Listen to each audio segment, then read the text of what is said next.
Safara'u kenan. Safara'u kwana 90 da yadda aka fi sanin ta kenan. Saɓanin yanzu da Safara'u ta koma mawaƙiya. Ku biyo mu a sannu domin ku ji maganganun da ta faɗa a kan shafinta na Facebook. Idan wannan ne karanka na farko na shigowa tashar mu Aminu Sharif TV, ka danna mana subscribe kana ka danna alamar ƙararrawa domin samun sababbin ayyukanmu da zarar mun ɗora. Mun gode.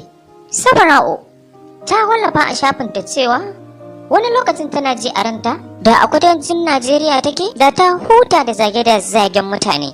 Wannan kuma yana biyo bayan cewa bayan haɗewa da ta yi da wani babban mawaƙi wato 442 da mutane suna ganin a matsayinta na 'ya musulma bai dace ta yi hakan ba.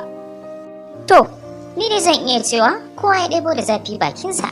Za mu samu waƙar da ta yi wa 'yan Kano bayan ta bar Kano ɗin bayan ɗaukar matakin da suka yi a kanta. Ku saurare mu.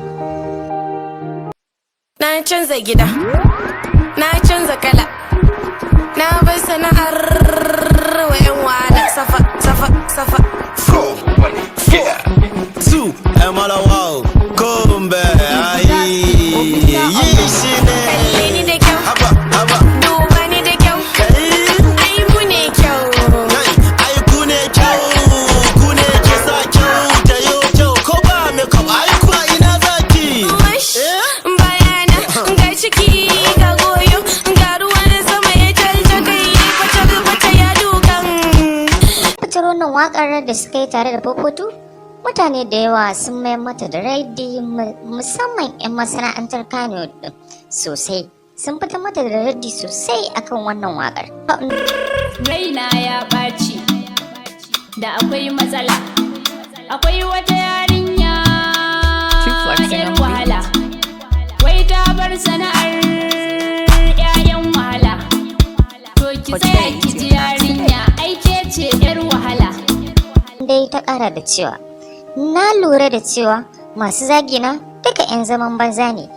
Ba su da sana'a sai zaman kashe wando. Wurin sun gana fi su sana'a mai kyau shi yasa suke zagina. Inda ta ƙara da cewa, masu cewa ni ba cikakkiyar budurwa ba ce. Na yarda da cewa ni ba cikakkiyar budurwa ba ce. Amma idan za ka yarda cewa babanka ne ya kawar min da budurci na, to ni na yarda. Abin da ta faɗa kenan. Safara'u kenan. Ku kasance tare da mu ku danna mana alamar ƙararrawa domin sanar da ku abubuwanmu da zarar mun ɗora.